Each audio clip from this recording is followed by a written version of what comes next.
Hi,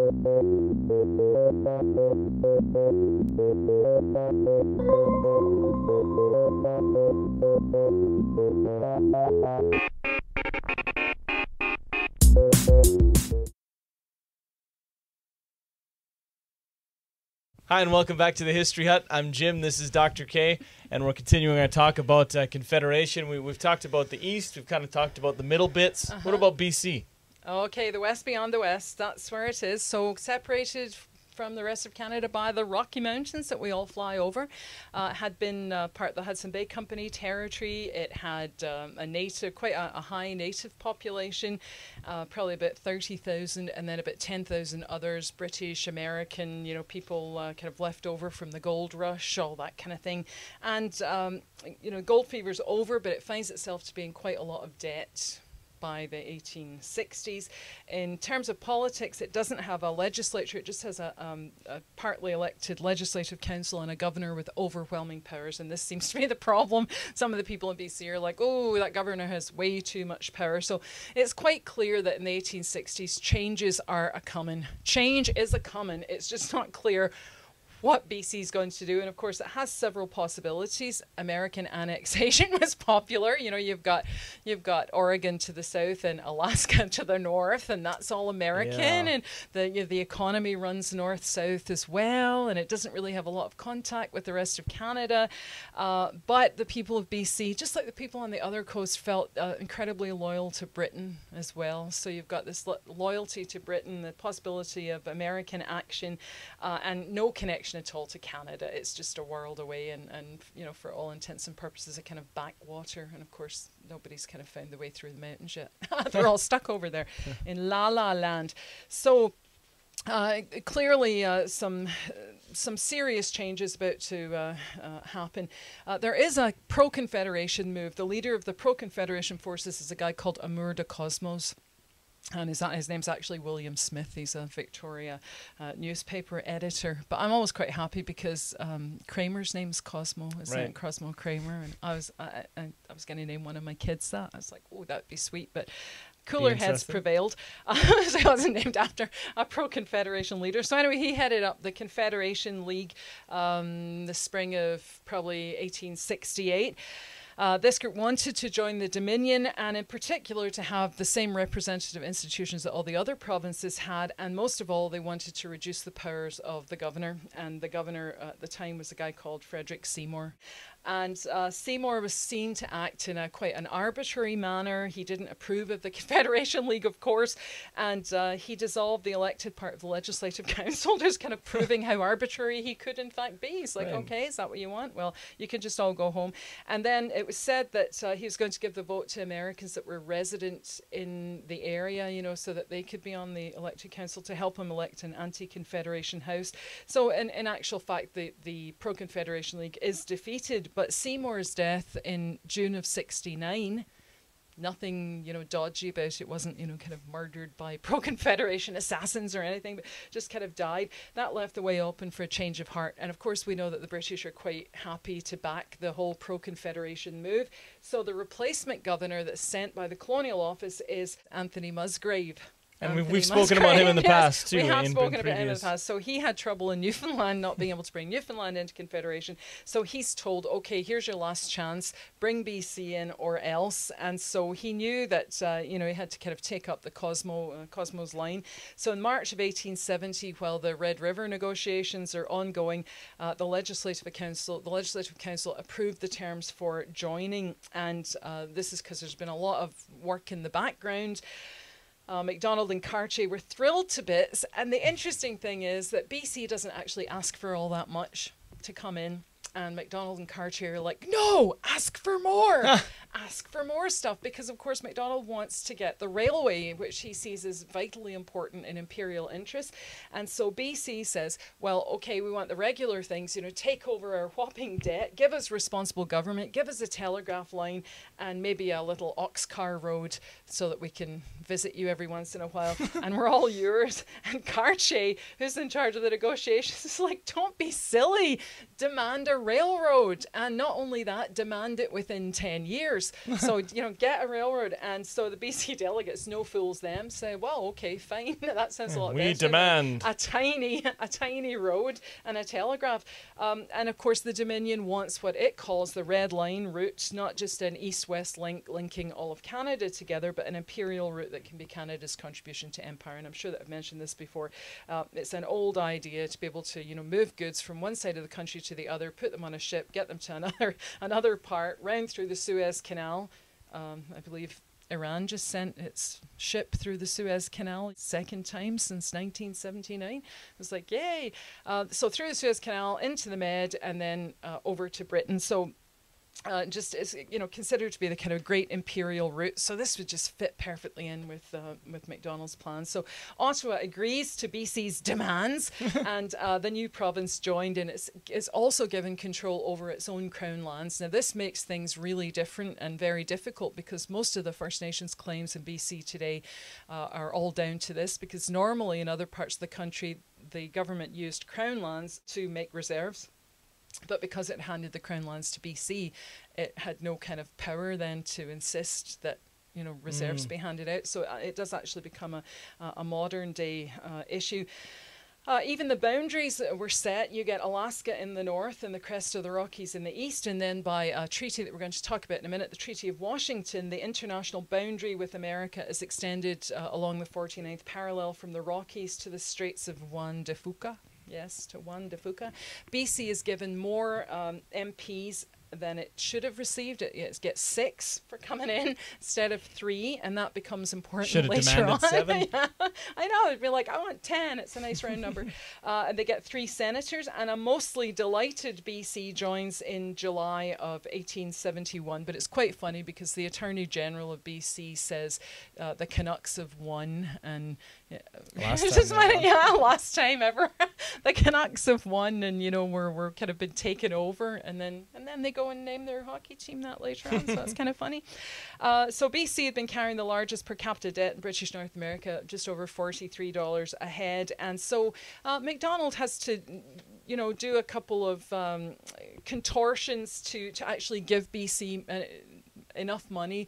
It actually gives more money. They would have to have had a really large non-native population to get the amount of grant money that they get, but he doesn't let that bother him. He just gives them lots of money anyway, so they get $100,000 in federal grants when the standard settlement would have been much, much lower than that. And he gets a grant of a 20-mile belt on the side of the proposed railway for whatever as they need later on, and they get some special subsidies as well. So it's not well received back in Ottawa. The backbenchers, the Ontario backbenchers, are kind of upset about it. And Macdonald says, a quote, "Considerable opposition in our parliament on the grounds that they are too burdensome to the Dominion and too liberal to BC." But Cartier threatened to bring down the government to keep them in line, and so it all goes through as planned.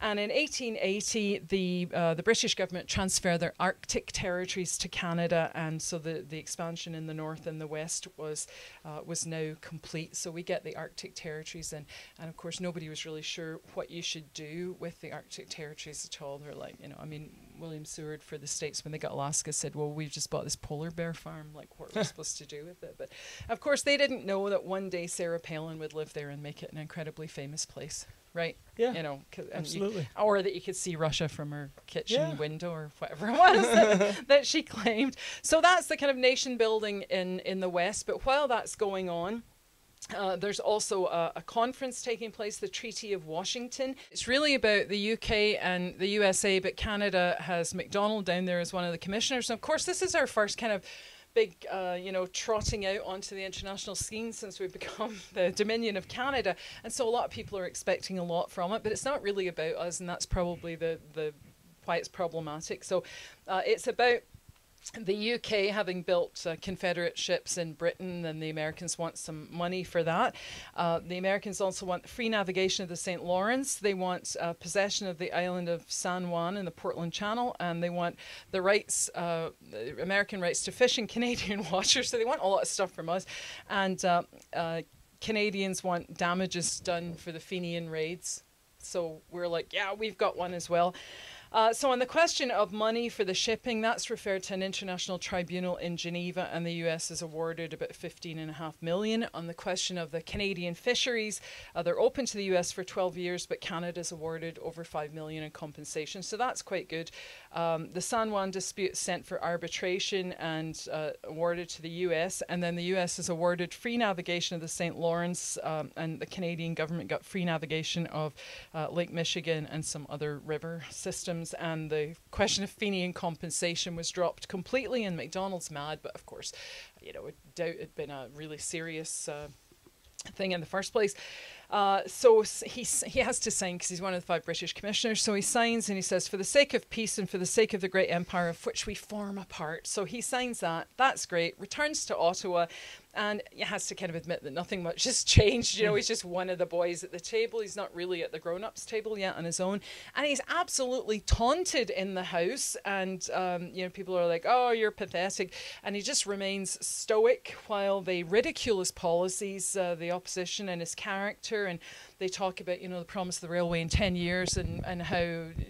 yeah, it just wasn't going to be able to do that. And his negotiations at Red River with the half-breed papists, murderers, and they felt that he had given away Canada's fishing grounds, and he just kind of stands there and takes it all. And at the last possible moment, he announces that, of course, they got over $5 million in compensation for from the US for this, and that he had cut a deal with the British before signing, so he'd managed to get a guarantee of financing for the railway before he had signed. So he'd actually done all right. And the other thing that people point out is that in psychological terms, Canada's boundary, you know, is kind of recognised by the US now. So we're kind of physically like, yeah, this is theirs. A bit of an international status update. Yeah, not too bad at all. So, you know, he claims then to have played a kind of pivotal role in the negotiations. So the opposition thought they had him like down and out. Yeah. Martial arts, boxing, they had him just shoulders on the ground. They're like, you're out of here, mister. And he's like, I don't think so. You know, I'm okay. Look what I got. So really, really interesting. So after that, of course, the last thing that he really has to do is to think about the East. How do you finish all the stuff in the East? Yeah. So what about PEI and Newfoundland? Yeah, they're the good. You remember those are the two that are left out. Well, PEI is of course seen as strategically important, especially because of its fishing waters. So if they went to the Americans or they signed some kind of deal with the Americans would be able to access those fishing grounds. And we know now that there's only 3 cod left, so maybe they were responsible for that. So no one wanted to see that fall into American hands. And the issue was that Prince Edward Island had, of course, voted overwhelmingly against Confederation, and that was in 1866, and they continued to resist Colonial Office pressure to look favourably on Confederation, and they had a really long-standing relationship with the Americans, and they were thinking, they would have a separate reciprocity deal with America, and this actually looked quite likely by about 1869. And again, Cartier is sent down there, and the Governor General goes down there, and some members of cabinet travel to the island and try and persuade them to join Canada, like everybody else was doing. Peer pressure, and they promised a link to the mainland and help buying out the. They have a specific problem. It's called escheat, and they had lots of absentee landlords that never ever went there, but people had worked that, like say one particular stretch of land for decades and decades, but could never own it because it was owned by an absentee landlord. So they promised that they would help them out there. But instead, the island decided to just continue on its merry way and build its own railway. And so it built its own railway on public credit. And by 1872, they start the construction. 1871, a year later, they're in deep trouble and they have to call a halt to the railway construction. And by 1873, their colonial debt was $4 million, and about half of that was in railroad construction. So the provincial government appealed to its London bankers, and what seems to have happened is the British ministry applied pressure on the financial sector of London and said, don't give them any money, make them go to Canada. Make them ask there. So, a bit of stuff there. So they're asked to approach Ottawa, and the Canadian government, of course, only too happy to help and offered to take over the debt, which would be normal. and to give you know, the salary or subsidy to Charlottetown and throw in a steamship line to connect them to the mainland. And so on July 1st, 1873, Prince Edward Island entered Confederation and accepted those earlier terms that had been offered. So not, you know, not too bad. So the only one that was left then really was Newfoundland. And Newfoundland could not be convinced of the benefits of joining Confederation. And I remember when I was there, remember I told you I handed my rental car back and the guy said, "So you're going back to Canada today then, are you?" And I was like, "Oh," I thought it was in Canada, but no. And that wasn't all that many years ago. So Newfoundland had always looked east to Britain and to Europe for trade, and the merchant community again couldn't see any benefit. And you already know that Musgrave hadn't, he'd been told to push for Confederation and had drafted a union bill that had gone down to defeat. So they actually fought an election on the issue, and the anti-Confederationists won 19-8. So the merchants petitioned the British government as well and said, you know, we're just not interested. And so it's not until 1949 that Newfoundland joins Confederation. And again, very interesting. This is a quote from 1949. "As if in mourning, men wore black ties and armbands, while some homeowners draped their residences in black crepe." So the same kind of you know, reception that we'd seen in Nova Scotia. So this is what, I'll just finish with this. This is what the merchant petition to Britain was. "The sentiment of all classes where people have been and still are of the most loyal and devoted character. Newfoundland is practically more remote from the principal parts of Canada than from Britain itself, and has never had any political and only minor commercial connection to the former, a connection cut off by the sea for 6 months of the year, during which there can be no communication with Canada except through the territories of a foreign power. The inhabitants of this colony would desire to see this island always retained separately by Britain as its ocean fortress and military outpost in this part of the world, whatever might be the future destiny of the colonies of the mainland. The colony has no community of interest with Upper or Lower Canada and little with any other maritime province."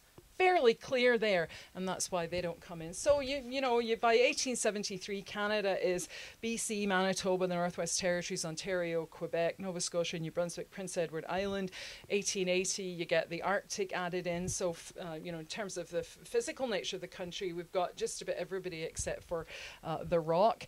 But the issue now is, how do you, having brought together that huge amount of geography, how do you get it to feel like it all belongs together? And that's of course what McDonald's going to have to work on for the next while, working out how to make it feel like it's Canada, not just Canada on paper.